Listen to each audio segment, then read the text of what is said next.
కదా కారణం. నవ్వుతా కదండి.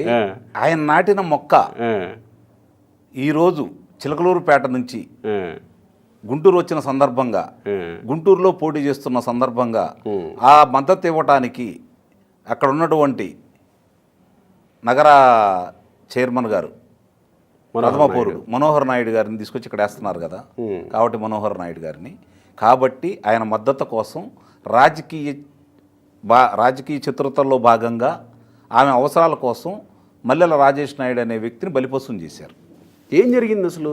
ఆయన అభ్యర్థం కోసం ఇప్పుడు దాకా మనకు తెలిసిన సమాచారం ఏందంటే జగన్మోహన్ రెడ్డి గారికో జగన్మోహన్ రెడ్డి గారి నియమించిన వారికి మాత్రమే డబ్బులు వెళ్తాయి ఒక అభ్యర్థి కావాలి అంటే. కానీ తొలిసారిగా వింటున్నాం రజనీ గారి దగ్గర డబ్బులు వెళ్ళినాయి అని. 6.5 కోట్ల రూపాయలు ఇచ్చానని స్వయంగా ఆయన ప్రకటించాడు కదా. ప్రకటించాడు వీడియోలో.